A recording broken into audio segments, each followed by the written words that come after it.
आज की प्रेस वार्ता अलीगढ़ मुस्लिम विश्वविद्यालय के संस्कृत विभाग में तैनात समाजवादी पार्टी के प्रदेश अध्यक्ष श्यामलाल पाल के सुपुत्र अरिमर्दन पाल के मामले को लेकर है। जिस तरीके से पिछले दिनों 12 तारीख में अरिमर्दन पाल सिंह का एक वीडियो वायरल सोशल मीडिया पर हुआ था, उस वीडियो के संदर्भ में अलीगढ़ मुस्लिम विश्वविद्यालय के छात्रों ने एक तहरीर प्रॉक्टर के माध्यम से कार्रवाई के लिए दी थी, जो मेरे पास उसकी कॉपी भी है। उस तहरीर पे अलीगढ़ मुस्लिम विश्वविद्यालय ने कोई भी कार्रवाई नहीं की थी और हमें यह भी पता चला है कि अरिमर्दन पाल सिंह की नियुक्ति अलीगढ़ मुस्लिम यूनिवर्सिटी संस्कृत विभाग में इसलिए हुई कि जो वहाँ के चेयरमैन हैं प्रोफेसर मोहम्मद शारिफ साहब, वो सुल्तानपुर जिले के इसौली के रहने वाले हैं। तो इन्होंने क्या काम करा कि श्यामलाल पाल जी से इनकी ये डील हुई कि आप हमें जो सुल्तानपुर की इसौली सीट से एमएलए का टिकट देंगे और हम आपके बेटे को असिस्टेंट प्रोफेसर अलीगढ़ मुस्लिम यूनिवर्सिटी में बना देंगे। और वही हुआ। उन्होंने इस सीट के एवज में लाखों रुपए लेकर के एक शराबी गालीबाज व्यक्ति को अलीगढ़ मुस्लिम यूनिवर्सिटी की छवि खराब करने के मकसद से उसको असिस्टेंट प्रोफेसर बना दिया गया। और अरिमर्दन पाल सिंह प्रोफेसर बनने के बाद अलीगढ़ मुस्लिम यूनिवर्सिटी के ऐसा 100 हॉस्टल में घुस के गाली गलौज करने लगे, बदतमीजी करने लगे। वहाँ के छात्रों से मार पिटाई हुई। छात्रों की मार पिटाई के बाद छात्रों ने उसको पकड़ करके प्रॉक्टर ऑफिस को दे दिया। प्रॉक्टर ऑफिस के कार्यालय वाले लोग जेएन मेडिकल कॉलेज लेकर के पहुंच गए। वहाँ जेएन मेडिकल कॉलेज में उस गालीबाज प्रोफेसर ने नरेंद्र मोदी जी, योगी आदित्यनाथ जी और जेएन मेडिकल कॉलेज के डॉक्टर्स और प्रॉक्टर ऑफिस के सुरक्षाकर्मी व प्रॉक्टर्स को भद्दी और गंदी गालियां दी।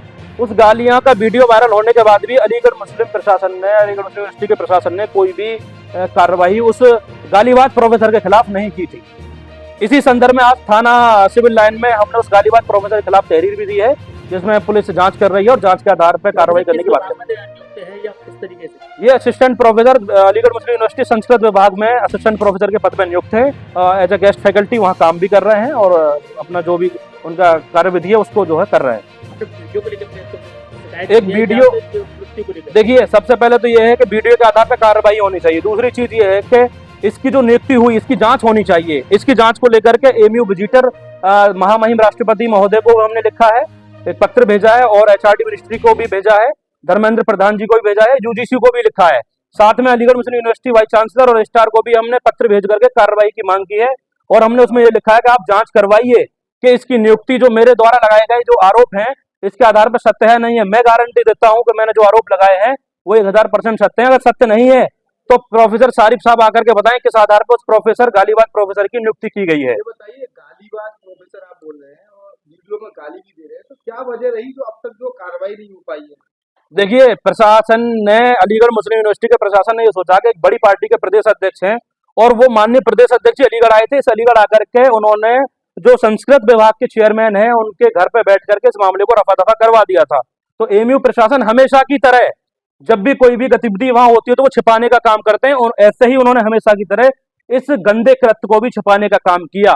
इसके साथ ही अगर इस तरीके के प्रोफेसर अलीगढ़ मुस्लिम यूनिवर्सिटी में होंगे तो निश्चित ही अलीगढ़ मुस्लिम यूनिवर्सिटी की छवि खराब होगी और शिक्षा विधि के नाम पर ये ऐसे प्रोफेसर कलंकित हैं। ये बताइए, अब कांग्रेस से है और समाजवादी पार्टी का गठबंधन, क्या इसमें फर्क नहीं पड़ेगा? देखिए, मेरा मानना ये है कि मैं कांग्रेस पार्टी से हूं तो जो सत्यता है वो आपके सामने रख रहा हूं।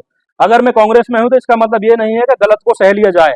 प्रदेश अध्यक्ष जी का बेटा है, उसने गलत किया, उसको सजा मिलनी चाहिए। अगर कल को मैं भी गलत करूंगा तो मुझे भी सजा मिलनी चाहिए। कोई भी हो, इसमें पार्टी पॉलिटिक्स का कोई इन्वॉल्वमेंट है ही नहीं। जो सत्यता है वो सब आपके सामने। कार्रवाई नहीं हुई तो क्या करेंगे आगे? अगर कार्रवाई नहीं हुई तो 56(3) के तहत मुकदमा दर्ज करा देंगे। हमारे पास एविडेंस के आधार पर वीडियो मौजूद है।